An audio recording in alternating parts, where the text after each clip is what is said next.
लखीमपुर की हिंसा ऐसे दावानल की तरह थी जिसने कुछ ही मिनटों के भीतर 8 परिवारों के सुख चैन को हमेशा के लिए झुलसा डाला। ऐसा लगा जैसे हिंसा पर उतारू लोगों के माथे पर खून सवार था। एसयूवी से किसानों को रौंदे जाने के बाद केंद्रीय गृह राज्य मंत्री अजय मिश्रा टेनी के बेटे आशीष मिश्रा के ड्राइवर हरिओम भीड़ के हत्थे चढ़ गए। अजय मिश्रा टेनी का आरोप है कि हरिओम मिश्रा की प्रदर्शनकारियों ने पीट पीट कर जान ले ली। जांच में सच सामने आ जाएगा, लेकिन जिस तरह से हरिओम की मौत हुई वो भी बड़े सवाल का सबब है।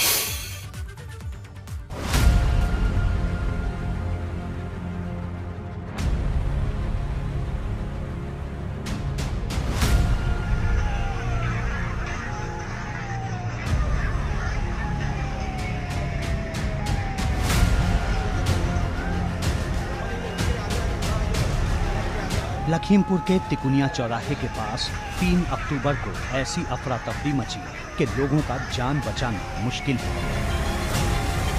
चारों तरफ चीख पुकार थी, भागते दौड़ते लोग थे। कुछ लोग तो हिंसा की आग से बचकर निकल गए, लेकिन जो घिर गए उनमें एक था 35 साल का हरिओम मिश्रा, जो केंद्रीय राज्य मंत्री अजय मिश्रा टेनी के बेटे आशीष मिश्रा की गाड़ी का ड्राइवर था। भीड़ ने हरिओम मिश्रा को इतनी बेरहमी से पीटा कि उसकी जान चली गई। जी वहाँ पर कुछ आंदोलन कर लोगों में कोई अराजक तत्व होंगे, उन्होंने गाड़ी पर पत्थर फेंके तो ड्राइवर के चोट लगी जिससे एक्सीडेंट हो गया। इसमें कुछ इस तरह की घटना हुई है। वो ड्राइवर भी मौके पर कि उसके पत्थर इतनी तेज लगा वो खत्म हो गया, इसी के कारण वो गाड़ी का कंट्रोल छूट गया।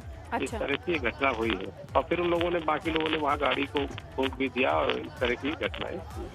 हरिओम मिश्रा 35 साल का था, लखीमपुर के फरधान का रहने वाला था, ड्राइवर की नौकरी करता था, लेकिन इस आग में उसका परिवार भी जल गया। दावा किया जा रहा है कि जो गाड़ियां प्रदर्शनकारियों के ऊपर से गुजरी उनमें से एक गाड़ी हरिओम मिश्रा भी चला रहा था। इसी के चलते भीड़ ने उसे घेर लिया और पीट पीट कर मार डाला। पोस्टमार्टम रिपोर्ट में भी हरिओम मिश्रा की मौत पिटाई से बताई गई है। एबीपी गंगा के लिए ब्यूरो रिपोर्ट।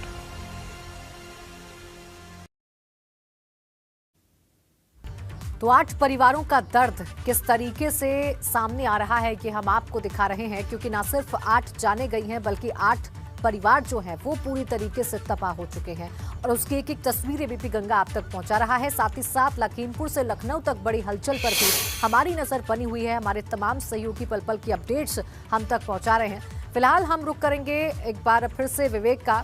विवेक, देखिए, हमने इससे पहले किसानों की कहानी दिखाई, हमने बताया किस तरीके से एक पत्रकार भी इस हिंसा की भेंट चढ़ गया और बात हमने बीजेपी कार्यकर्ताओं की भी की। निकलकर यही सामने आया कि पक्ष कोई भी हो, लेकिन हिंसा ने 8 परिवारों को पूरी तरीके से तबाह कर दिया है।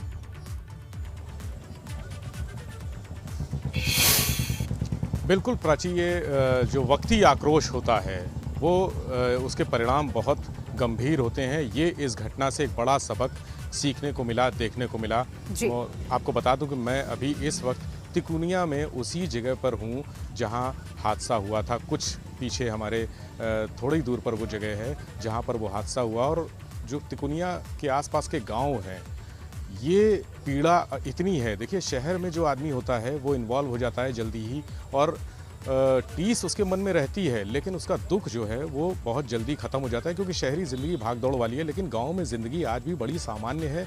वही गांव, वही दिनचर्या, सुबह उठना और शाम को जल्दी सोना, गांव में आज भी वही परंपरा है। तो आज तीसरी रात है जब कई गाँव में चूल्हे नहीं जले हैं। ये वहाँ की पीड़ा है और ये एक समग्र पीड़ा है। अगर किसी के साथ कोई घटना होती है, कोई हादसा होता है, तो उस परिवार को नहीं, साथ के लोगों को भी भुगतना पड़ता है, क्योंकि गांव की जीवन शैली, गांव के जो रीति रिवाज हैं, गांव की परंपराएं हैं, गांव का जो आपसी सामंजस्य है वो बिल्कुल अलग तरह का है। वहां पर आज भी लोग शाम को बैठते हैं, चौपालें लगती हैं, लोग एक दूसरे से मिलते हैं। और आज जो स्थिति है, दिन भर, मतलब रविवार शाम 3 बजे के बाद, जो दोपहर 3 बजे जो हादसा हुआ था, उसके बाद करीब आधे 1 घंटे तक वहाँ बवाल हुआ, तोड़फोड़ हुई, गाड़ियाँ जलाई गईं, वो सब हमने अपने दर्शकों को दिखाया। लेकिन उसके बाद से जो विरोध प्रदर्शन था, और उसी रात से कई गांवों में चूल्हे ठंडे पड़ गए थे, लोगों ने खाना। जी, बिल्कुल विवेक, देखिए यही निकलकर सामने आ रहा है कि हिंसा का जो चेहरा इतना खौफनाक सामने आया, उसने 8 जिंदगियों की जान ले ली। आप बने रहिए दोनों हमारे साथ, लगातार आपसे जानकारी लेते रहेंगे, अपडेट